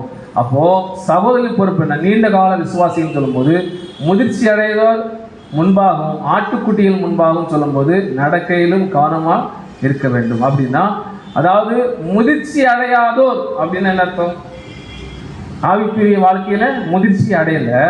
ஆட்டுக்குட்டிகள்னா அப்பதான் வந்திருக்குது, எங்க சபைக்குள்ள வந்திருக்கு. இவங்கள்ட்டையும் நம்ம என்ன செய்யணும், எச்சரிக்கையா இருக்கும். ஏன் அப்படின்னா இவங்களை ஏற்கனவே கெடுக்கும், வந்தவங்களுக்கு மஸ்ட் கெடுக்கக்கூடிய வேலை தான் இருக்கும். கொஞ்சம் முதிர்ச்சி அடைந்தோம்னா அந்த நரி கொஞ்சம் பக்கத்துல வராது. அப்போ அன்பற்ற நடக்கைன்னு சொல்லும் போது குறை கூறு அல்லது விமர்சிப்பது தீங்கை ஏற்படுத்தி அன்பினால் குறைவையும் அதாவது முதிர்ச்சியை வெளிப்படுத்தும். அப்போ இது என்ன செய்யுதுன்னா விமர்சிப்பு இதெல்லாம் வந்துட்டு இருக்கும், தேவையில்லாத பேச்செல்லாம் என்னது வந்து கொண்டே இருக்கும். இப்போ சிறு காரியங்கள் பாதிக்கிறதுன்னு சொல்லும் போது கேலி பேச்சு அப்படின்னு சகோதரர் சொல்றார். என்ன பேச்சா? கேலி பேச்சு. கேலி பேச்சுலாம் தவறில்லை அப்படின்னு வந்துடும், சாதாரணமாக வந்துடும். பெரிய காரியங்களை பார்க்கிலும் சபையில் அதிக தீங்கை ஏற்படுத்திட்டு இருக்கும் அந்த கேலி பேச்சு. ஏன் அப்படின்னா கற்றுக்கொண்டதை அது என்ன செய்யணும், மறக்க வைக்கணும். இதுதான் வேலை. என்ன செய்யணும், மறக்க வைக்கணும். சின்ன பிள்ளைகள் நல்லா படித்து ஸ்கூல்ல இருந்து வருவாங்க, வீட்டுல இருந்து என்ன செஞ்சிருவாங்க, செல்ல எடுத்துட்டு கம்ப்ளீட்டா மறந்துடும், மறுநாள் தெரியாது. இதுதான் இன்னைக்கு ஆவிக்குரிய சபையில் இன்னைக்கு நடந்துட்டு இருக்குது. என்ன அப்படின்னா திசை திருப்பிடும், வேற பேச்சை பேச ஆரம்பிச்சிடும். சத்தியத்தை பேசாது, கிறிஸ்துவ பத்தி பேசாது, வேற ஏதாவது பேசும். இது மனக்காயம் உண்டாகி சிறிது சிறிதாக உட்புகுந்து காரியங்களில் நிரந்தரமான காரியத்தை ஏற்படுத்தும். ஒரு காயமா என்ன செய்யணும், ஏற்படுத்தும். வேடிக்கையான பேச்சுன்னு சொல்லும், பரிசுத்த காரியங்களை கேலி பொருளாக எடுத்துக்கிடுவாங்க. வேதாகமத்தை எப்படி எடுத்துக்கிடுவாங்க, கேலி பொருள் அப்படின்னு சொன்னா சத்தியத்தை சத்தியமாக எடுத்து கொடுப்பதற்கு அது ஒரு பாத்திரம் கொடுக்கறது இல்லாம அது வெளியேறப்பட்ட ஒரு பாத்திரம் நினைச்சு அதை கொடுக்காம கேலி பொருளா கொடுத்துருவாங்க. வசனத்தை எப்படி கொடுத்துருவாங்க, கேலி பொருள் கிண்டலா என்ன செய்ய கொடுத்துருவாங்க. பேசுகளை பார்த்துருக்கீங்களா, இந்த வேத வசனத்தை ராமாயணம் பாட்டை பாடிக்கிட்டு இருப்பான். அதே போல என்ன செய்வாங்கன்னா கடைசி நாட்கள் வரும் சுயநல செயல்கள் அப்படின்னா சிறு காரியங்களிலும் கர்த்தரது திராட்சை தோட்டங்களுக்கு அழிவை ஏற்படுத்திடும். அப்போ கேலி பேச்சுன்னு சொல்லும் போது தூற்றி கொண்டு திரிகிறவன் ரகசியங்களை வெளிப்படுத்தும். அதனால் தன் உதடுகளால் அளப்புகிறவனோட என்ன செய்யாதே கலவா. ரொம்ப அளப்பிட்டு இருக்காங்க அப்படின்னா நம்ம என்ன பார்த்து நடக்கணும் அப்படின்னு சொல்றாங்க. தீமைக்கு சரி கட்டுவேன் என்று சொல்லக்கூடாது. என்ன அளப்புனாலும் சரி, என்ன பேசினாலும் சரி, நம்ம அது பதில் செய்யக்கூடாது. கர்த்தருக்கு காத்திருந்து அவர் நம்மை ரட்சிப்பார் என்கிற விசுவாசத்தோட நம்ம என்ன செய்யணும், ஓடாது. இப்போ மனக்காயம் சொல்லும் போது அதாவது சிறு சிறு உட்புகுந்து சிறு காயங்கள் நம்ம காயத்தை ஏற்படுத்தும். தேவரே சங்கீதம் 69:19 வாசிக்கிறோம். சங்கீதம் 69ஆம் வசனம், 69ஆம் அதிகாரம் 19ஆம் வசனம். தேவரீர் என் நிந்தையையும் என் வெட்கத்தையும் என் அவமானத்தையும் அறிந்திருக்கிறீர். என் சத்துருக்கள் எல்லாரும் உமக்கு முன்பாக இருக்கிறார்கள். நிந்தை என் இருதயத்தை பிளந்தது, நான் மிகவும் வேதனைப்படுகிறேன். எனக்காக பரிதவிக்கிறவனுண்டோ என்று காத்திருந்தேன், ஒருவனும் இல்லை. தேற்றுகிறவர்களுக்கு காத்திருந்தேன், ஒருவனையும் காணேன். இப்போ ஒரு மனக்காயத்தை கொண்டு வருது. இந்த மனக்காயம் என்ன செய்யும் அப்படின்னா தேற்றதுக்கு ஆள் இருக்காது. அப்போ தாவீது என்ன செய்யறாரு, தேவந்த முறையிடுறார். தேவரீர் என் நிந்தையும் என் வெட்கத்தையும் என் அவமானத்தையும் அறிந்திருக்கிறீர். எல்லாத்தையும் நீர் அறிந்திருக்கிறீர். என் சத்துருக்கள் எல்லோரும் உங்க முன்பாக தான் இருக்கிறாங்க. நிந்தை என் இருதயத்தை பிளந்து கொண்டிருக்கிறது, நான் மிகவும் வேதனைப்பட்டு கொண்டிருக்கிறேன். எனக்காக பரிதபிக்கணும் உண்டோ என்று காத்திருந்தேன், எனக்காக ஒருவனும் இல்லை. தேற்றுகிறவர்களுக்கு காத்திருந்தேன், ஒருவனையும். அன்புக்குரிய சகோதர சகோதரிகளே, நாம் கர்த்தரை மட்டும்தான் சார்ந்து அவர் நம்மை தேற்றுவார், அவர் நம்மை பலப்படுத்துவார். அழைத்த தேவன் உண்மை உள்ளவர் என்று அவரையே எண்ணி நாம் சார்ந்து போய் கொண்டிருந்தா எந்த இடத்துல விழுந்தாலும் எந்திக்க முடியும். அப்ப மனுஷனை சார்ந்து நாம் வருவதற்கு இந்த அழைப்புல வரல. ஆனா கர்த்தரை சார்ந்து இருக்கும், ஆனால் ஒருபோதும் நாம் வெட்கப்பட்டு போகிறது இல்லை. அப்போ வேடிக்கையான பேச்சுன்னு சொல்லும் போது பரிசுத்த காரியங்களை கேலி பொருளாக்கி வேதத்தை என்ன செய்யும், இழிவுபடுத்தக்கூடிய ஒரு நாட்கள்ல நம்ம வந்து இருக்கிறோம். சமயம் வாய்த்தாலும் வாய்க்காவிட்டாலும் ஜாக்கிரதாய் திருவசனத்தை பண்ணிட்டார். அப்போ சில சமயம் கிடைக்கல, சில சமயம் கிடைக்கும், நான் ஜாக்கிரதை பண்ணுங்க. எல்லா நீடிய சாந்தத்தோடு உபதேசத்தில் கண்டனம் பண்ணி கடிந்து கொண்டு புத்தி சொல்லுங்க. இதெல்லாம் செலவு நினைக்கிறாங்க, கடிந்து கொண்டக்கூடாது அப்படிங்கிறாங்க. அது வந்து இன்னைக்கு இல்லை, லேட்டஸ்ட், உலக லேட்டஸ்ட். ஏன் அப்படின்னா ஸ்கூல்ல என்ன செய்யறாங்க, இன்னைக்கு அடிக்க அது போச்சு, முடிஞ்சாச்சு. இது வந்து முடிந்த காலங்கிறதுக்கு அது ஒரு எடுத்துக்காட்டு. தன் பிள்ளையை அடித்த தகப்பன் என்ன செய்யறா, இன்னைக்கு போய் என்ன செய்யறாருன்னா போய் ஆசிரியரை திட்டக்கூடிய காலம். ஆனா அன்னைக்கு அப்படி இல்லை, படிக்கலைன்னா உச்சி எடுத்துருங்கன்னு சொல்லி. ஆனா அன்றைய உள்ள காலம் வேற. ஆனா இன்றைக்கு அப்படி இல்லை. இதே போலதான் இன்றைக்கு கண்டனம் பண்ணி புத்தி சொல்வதற்குரிய காலம் இல்லை. ஆனால் கண்டனையை வெறுக்கிறவனோ சாவான் என்று வேதம் சொல்லும். கண்டனையை வெறுக்கிறவன் சாவான் என்று நீதிமொழி சொல்லும். அப்போ ஏனென்றால் அவர் ஆரோக்கியமான உபதேசத்தை பொறுக்க மனமில்லை. ஒரு ஆரோக்கியமான உபதேசம் நமக்கு என்ன செய்யும் அப்படின்னா, இருக்கிற கரைகளை என்ன செய்யும், மாற்றும்.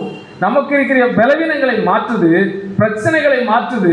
இந்த பிரச்சனை எதனால் வந்ததுங்கிறதை சொல்லி மனம் திரும்ப வைக்குது. ஆனா இங்க செவிக்கு திறமுள்ளவளாகி தங்கள் சுய இச்சைக்கேற்ற போதர்களை தங்களுக்கு திரளாய் சேர்த்து கொண்டு, அப்ப இதுக்குன்னே எனக்கு என்ன செய்வாங்கன்னா திரளாய் சேர்த்து கொள்வாங்க. இதெல்லாம் நம்ம உலகத்தை நினைச்சிட்டு இருக்கிறோம். இல்ல, இன்றைக்கு கடைசி கால அங்கங்கள் இருக்கிற இந்த 7ஆம் சபை தூதனுடைய வாழ்க்கையில வரக்கூடிய இந்த ஃபேமிலி தான். இந்த ஃபேமிலியை சொல்றாரு, சத்தியத்துக்கு செவியை விலக்கி கட்டுக்கதைக்கு சாய்ந்து போகும் காலம் வரும். அது வந்துட்டு ஒரு காலம் சொன்னாரு, வரும்னு சொன்னாரு. இந்த இறுதியில சொல்றா வந்து விட்டது சொல்லப்பட்டிருக்கு. அன்புக்குரிய சகோதர சகோதரிகளே, அப்போ எதையும் நம்ப வேண்டும், எதை நம்ப கூடாதுங்கிறத இந்த நிறைய சொல்லிக் கொடுக்கிறோம். என்ன சொல்லிக் கொடுக்கணும்? சத்தியத்தை விட்டு விலகிறோம். இந்த சத்தியத்தை விட்டு விலகும் போது நமக்கு என்ன நிலைங்கிறத நமக்கு சொல்ல முடியாது. ஏன் அப்படின்னா, நமக்கு ஒரே ஒரு பிடித்தலம் ஆண்டவராய் இயேசு கிறிஸ்து. அந்த ஆண்டவராய் இயேசு கிறிஸ்து இன்னைக்கு தேவனிடத்துல ஒரு முறையிட வேண்டுமானால் என்னுடைய மகன்கிட்ட போய் கேளுன்னு சொல்லுவார். என்ன சொல்லுவாரு? மகன்கிட்ட கொடுத்துட்டேன், அவன்கிட்ட எல்லாமே கொடுத்தாச்சு. அப்போ நமக்கு சத்தியம் நமக்கு முக்கியம், ஆண்டவராய் இயேசு கிறிஸ்து முக்கியம். அவரை சார்ந்துதான் நம்ம இருக்க முடியுமே தவிர தனிமையில் நம்ம என்ன செய்ய முடியாது, போராட முடியாது. சுய செயல் சொல்லும் போது சுயமான காரியங்களை என்ன செய்யணும், செஞ்சு கொண்டே இருக்கும். சத்தியத்தின்படி செய்யாது. என்ன காரியம்? சுயமா செய்யும். சிறு செயல்கள் கர்த்தரது திராட்சை தோட்டங்களுக்கு அழிவை ஏற்படுத்தி கொண்டு இருக்கும். சுயமானது சத்தியத்துக்குள், அதாவது திருச்சபைக்குள்ளே வரக்கூடாது. அதுதான் வேத திட்டம். இந்த சுயம் என்னைக்கு வருதோ வேதமானவர்களுக்கு ஒரு அழிவு வந்துடும், சீர்திருத்தம் வந்துடும். அதான் சொல்லப்படுறது. இப்படிப்பட்ட போதனைகள் சுய இஷ்டமான ஆராதனையை மாயமான தாழ்மையும், தாழ்மை இருக்கிறது போல இருக்கும், ஒரு மாயமான ஒரு தாழ்மையா இருக்கும். சரீர ஒடுக்கத்தை பற்றி ஞானம் என்று அதாவது பேர் கொண்டிருந்தாலும், சரீரத்தெல்லாம் ஒடுக்கி ஞானமாக செயல்படுவது போல் இருந்தாலும், இவைகள் மாம்சத்தை பேணருக்கு ஒழிய மற்ற ஒன்றுக்குமே உதவாது. அன்புக்குரிய சகோதர சகோதரர்களே, நாம் இருப்பதும் நாம் நிற்பதும் நிர்மூலம் ஆகாதிருப்பதும் தேவனுடைய சுத்த கிருபை. அந்த கிருபை ஆண்டவராய் இயேசு கிறிஸ்துவை நாம் பற்றி கொண்டு ஒவ்வொரு நாளும் நாம் செயல்படக்கூடியது. சுயமல்ல. அந்த வேற பிடிச்சிருக்கிறோம், அந்த விழுத பிடிச்சிருக்கிறோம். அந்த விழுத விடாது. நம்ம விட்டாதான் விட்ட தவிர அது ஒரு காலம் என்ன செய்யாது, விடாது. அதனால் சொல்லப்பட்டிருக்கிறது, அவ்வாறே முதிர்ச்சி அடையாத கிறிஸ்தவர்களது இருதயத்திலும் அதாவது நடக்கையிலும் ஆவிக்குரிய கனிகள் எளிதில் பாதிக்கப்படவோ அடைந்து நாசம் அடைவோ நேரிடும். அப்ப நம்ம அதாவது குறைந்த விசுவாசத்தில் இருக்கிறவங்களுக்கு நல்ல தேற்றுதல் கொடுக்கணும், அவங்கள சேர்த்து சொல்றாரு. அதாவது அவர்களை என்ன செய்யுங்க, சேர்த்து கொள்ளுங்கன்னு சொல்றாரு. இதற்கு அவர்களுடைய அக்கறையின்மை மற்றும் விழிப்பின்மை அல்லது சகோதரருடைய நடக்கை காரணமாக இருக்கக்கூடும். ஏன்னா சில சகோதரர்கள், அதாவது இந்த நரித்தனமான சகோதரர்களுடைய கேரக்டர் என்னன்னா மற்றவர்களே அழிக்க ஆரம்பிச்சோம். அதான் சொல்லப்பட்டிருக்கு, சற்றே ஆவிக்குரிய ஓட்டத்தை துவங்கி இருக்கிற சகோதரர்கள் முன்பாகவும் முதிர்ச்சி அடைய முன்பாகவும் மந்தையின் ஆட்டுக்குட்டிகள் முன்பாகவும் தங்கள் வார்த்தைகளை மற்றும் நடக்கைகளை எவ்வளவு கனமாய் பாதுகாக்க வேண்டும் சொல்றார். அப்போ இப்படிப்பட்டவர்களை நாம் பாதுகாத்து நாம் செயல்படும் போது நிச்சயமாக நம்ம என்ன செய்யலாம், அந்த நரிகளுக்கு நம்ம என்ன செய்யும், காத்துக்கணும். அப்போ சிறு நரிகளை பிடியுங்கள் சொன்னார்னா ஏன் அப்படின்னா தோட்டத்தை என்ன செய்து நாசமாக்கி கொண்டிருக்கு. அதனால தான் சொல்றாரு, அதாவது 56:98 சொல்றாரு, விழித்துக்கொள் என் ஆத்துமாவே விழித்துக்கொள். விலையேறப்பட்ட நாட்கள் பறந்து கொண்டு இருக்கிறது. நாட்கள் விலையேறப்பட்ட நாட்கள் ஒவ்வொரு நிமிஷமும் பறந்து கொண்டு இருக்கிறது. இளைப்பாறுதலுக்கோ சோம்பேறி தனத்துக்கோ இடம் தராதே. ஒன்று, அதாவது ஒரு வார்த்தை உண்டு, ஒன்று செய் எல்லாம் செத்து மடி. தேவனுக்காக எதையாவது செய்ய வேண்டும் என்கிற ஆங்கலாய்ப்போடு வாழ்ந்து கொண்டிருக்கிற நம்ம என்ன செய்யணும், சும்மா இருக்கிற விழித்து கொண்டு ஜெபத்திலேயாவது என்ன செய்யணும், ஜெபித்துக் கொண்டிருக்கணும். கழிந்த நாட்கள் அஸ்தமிக்கின்றன. எழும்பு, உன் பட்டயத்தை கட்டிக்கொள், யுத்தம் முடிந்து விட்டது என்று கனவு தானாதே. யுத்தம் முடியல, யுத்தம் அதாவது கடைசி யுத்தம் துவங்கி இப்படிப்பட்ட காரணம் இதுவரைக்கும் வந்ததில்லை. ஆனால் இன்னும் அதாவது இல்லை பரிசு இதனால் சீக்கிரத்தில் என்னும் ஒரு கடைசி முயற்சி உன்னடையது, அதன் பிறகுதான் நமக்கு கிரீடம். அப்போ முயற்சிக்கிறவர் என்ன முயற்சித்துக் கொண்டே இருக்கணும், ஓடுகிறவர் ஓடிக்கொண்டே இருக்கணும், அவர் கேலி செய்கிறவர் கேலி செய்து கொண்டே இருப்பார்கள், நரியின் தந்திரங்கள் நரி செய்து கொண்டே இருக்கும். இதை பற்றி என்ன செய்யக்கூடாது, கவலைப்படாதபடி நாம் இந்த சிறு நரிகளை அவர் அன்றைக்கு பிடிக்க சொன்னார். எதற்காக அப்படின்னா நம்முடைய அதாவது கூடுகை அதாவது தோட்டம், இந்த தோட்டம் பாதிக்காதவாறு அது காத்து கொள்ளுமாறு என்ன செய்கிறார்னா அன்றைக்கே அவர் சொல்லுகிற அந்த வார்த்தை திருச்சபையை மணவாட்டியை பாதிக்க கூடாதுன்னு பார்க்காது. ஆனால் இது பாதிக்காவிட்டால் திருச்சபை வெளியே வராது. இது பாதிப்பதற்காக தான் என்ன செய்ய நமக்காக பிடிங்கன்னு சொல்றாரு. ஏன் அப்படின்னா இது ஒரு தனி காரியத்துக்காக வச்சிருக்கிறார். அப்போ நம்ம இப்படிப்பட்ட நரி தந்திரங்களால் பாதிக்கப்பட்டு தான் ஆக வேண்டும், பாடுபட்டு தான் ஆக வேண்டும். ஏன்னா கடைசி விட ஆண்டவராய் இயேசு கிறிஸ்துவை ஒரு நரி பின்பற்றி கொண்டே வந்தது. எந்த நரி தெரியுமா? யாரு? யூதாஸ் இல்லை, ஏரோது. முதல் ஆரம்பத்தில் இருந்த அந்த ஏரோது ஸ்டார்ட் பண்ணா முடிவு வரை ஆண்டவரை பின்பற்றி கொண்டு வந்தார். அதான் சொல்றார் 3 நாள் போர் என்று சொன்னார். 3 நாள் போர், நான் எருசலேமிலே சில காரியங்களை செய்ய வேண்டும், அதுக்கு முன்பாக என்னை தொடக்கூட முடியாது. அதே போல சிறுமந்தையையும் 144,000 சிறுமந்தையும் புது சிறுசியையும் கடைசி வரை நரி என்ன செய்ய முடியாது, தொடவே முடியாது. நம் ஓட்டத்தை முடிக்கிற வரை கர்த்தர் நம்மோடு இருப்பார். அதை பொறுமையோடு கேட்டவங்களை கர்த்தர் தாமே ஆசீர்வதிப்பாராக. ஆமென்.